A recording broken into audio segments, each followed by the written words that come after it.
And today, government troops in Saigon were put on full alert again following the first rocket attack on Tan Son Nhut Air Base in months. We have a report from Gary Shepard. The attack came in the middle of the night. 4 122-millimeter rockets hitting 4 separate locations on the base. Hello again, this is John with another little quick humorous story of some of the interesting things you go through in Vietnam. It was late at night. My ship was up there in Benoit getting worked on. I couldn't sleep. I was in the hangar with a whole bunch of other guys. And it was a warm, nice, calm night, one of the few. And I felt something wrong. I didn't know what it was. Couldn't put my finger on it, but something wasn't right.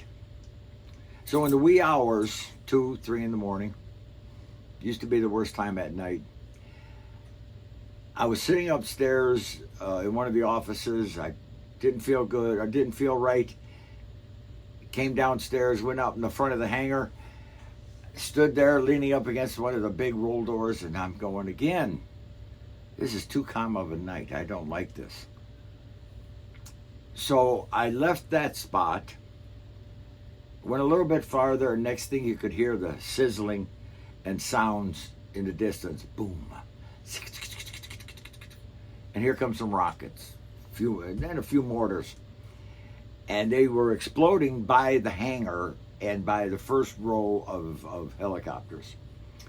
And as they were exploding and spreading shrapnel, I didn't know which way to turn. And I finally decided, well, you know what? 25 yards away is a big, beautiful ditch. And where the road come over that ditch, there was a culvert in there. And I thought, okay, I'm going in the ditch, and then I'm going to sit in that culvert, because if it lands on you, you got all this road above you, it ain't going to hurt you. Because a few moments of silence after the first rockets came in, I didn't know if it was over or not. That's when I moved again, and here comes some more. And so I took off running. I dove like a Olympic diver, landed in the ditch, and landed on one of the other guys. Both of us scared to death. I didn't know who he was. He didn't know how I was. We wrestled and started tussling down in the bottom of this ditch. And then I heard him start screaming, "You son of a bitch," if I may say that. And then I realized he was an American and so was I. And after we ungrappled, got into the culvert and then laughed our butts off, because we must have realized how stupid we must have looked. And as time went by, the rockets quit coming in, the mortars kept coming in, stopped coming in. And I went back to the spots where one, I first stood by the hangar doors that was peppered with shrapnel, which I took a few pieces.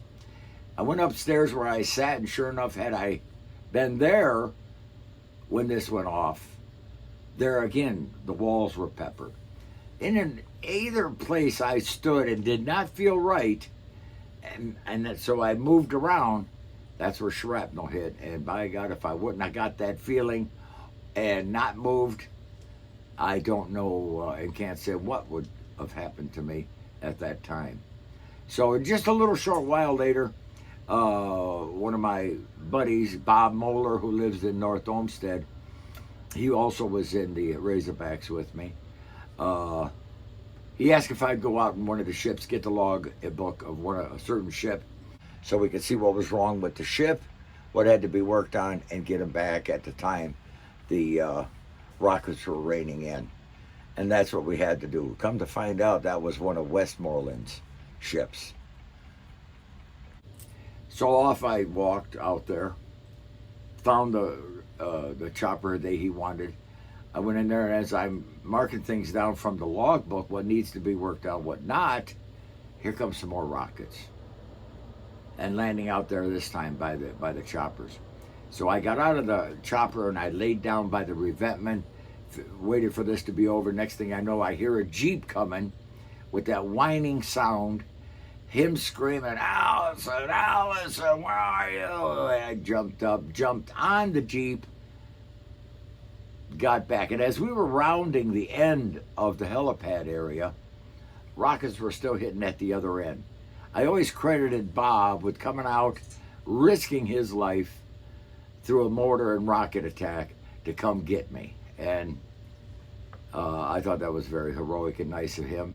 All right, one more thing I'd like to mention.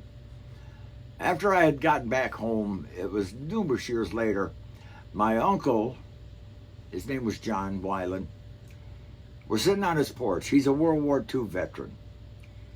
He drove tank retriever, big units. Very humorous guy, and one of the greatest I've ever known.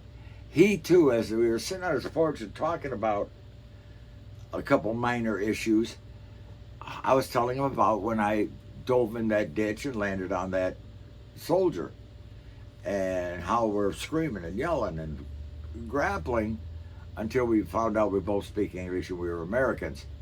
So once I told that little quick story, he looks at me and he goes, if this isn't ironic, in World War II, we went through the same thing with 88s coming in, much more worse, and that he had to take off running and find a place to hide, and he seen a foxhole, and he told me how he dove in that and landed on another GI.